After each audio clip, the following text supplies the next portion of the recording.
Cash Johnny Caine's An American View, 1958. Episode 3, Las Vegas to Great Basin National Park. The rain dripped softly off the pink hood like a lover not ready to let go. I steered left onto West Washington Avenue, waving goodbye to the neon signs in the rearview fog. The city coughed me out, one raindrop at a time, onto the I-15 North, where steel giants drifted by, hauling dreams through the storm. The land opened up like an old hymn book. A wet desert glistened, and the scrub sang under the gray heaven's breath.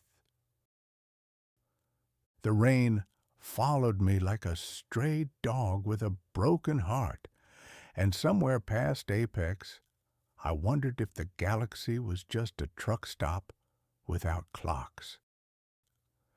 At exit 64, I pulled the wheel to the right and slipped onto US 93, the Great Basin Highway, the long, lonely spine of the West. I saw rows of white sage, soaked and holy, lining the highway in ragged bouquets, as if the universe were gifting me the silence in stems. Somewhere near Alamo, I stopped at a cracked wooden park bench under a lone cottonwood and unwrapped a sandwich from the Sinclair station like it was a sacrament. A custard yellow 1956 Ford Fairlane Crown Victoria pulled in behind my Buick and came to a stop in between the raindrops. A young blonde woman stepped out with hips like poetry and eyes the color of an Idaho sky. She had the kind of thick, curled eyelashes that make a man forget his own name. She moseyed over to where I was sitting with my bologna and salad sandwich and said, "Hi," and we made some small talk. She said her name was June.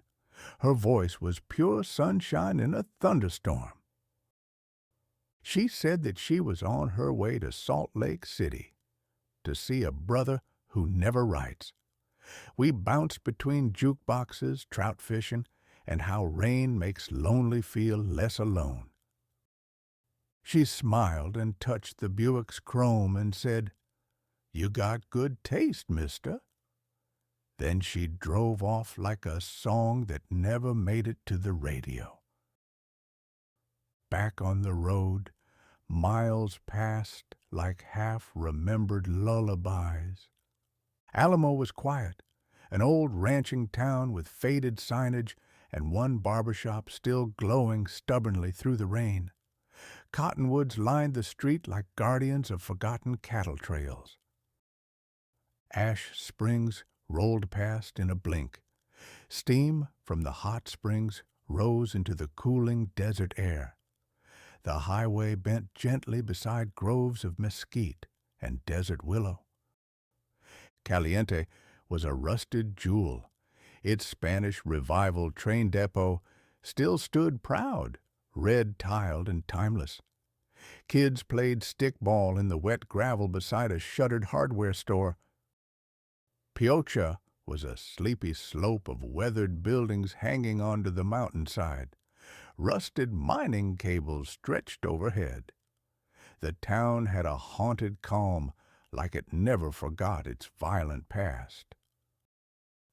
I turned right onto US 6, the wind whispering sweet nothings into the window crack, and the rain, finally, began to die of exhaustion. The mountains loomed, the Shell Creek Range, with snow combed through its hair, and I pulled onto the SR 487, a ribbon tied to nowhere. I passed the Utah line like it was an invisible checkered flag, crunching gravel under white walls as I veered onto Lehman Caves Road.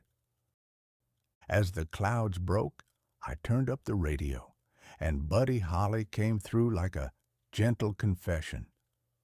True love ways floated through the Buick like perfume, unexpected and pure. I parked near a grove of trembling aspens and wandered into the trees. The ground was damp and soft with pine needles. The air smelled like wet stone and rebirth. I sat on a boulder, eyes closed, listening.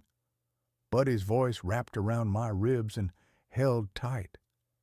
There was a melancholy in it, a boy's hope that somehow knew the future.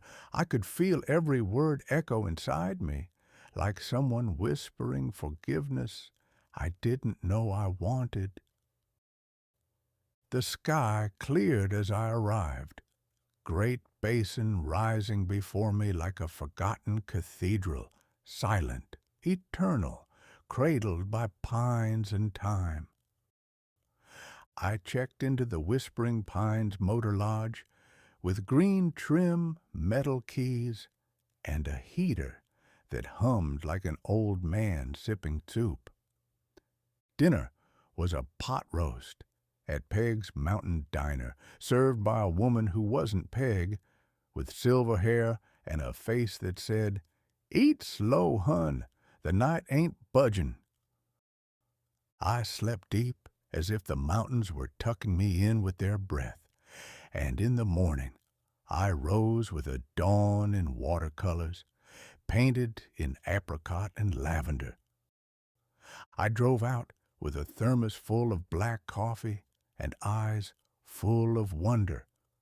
I watched mule deer vanish into the silence, and I thought, this land doesn't need me, but it allows me to pass like a pilgrim in a pink machine.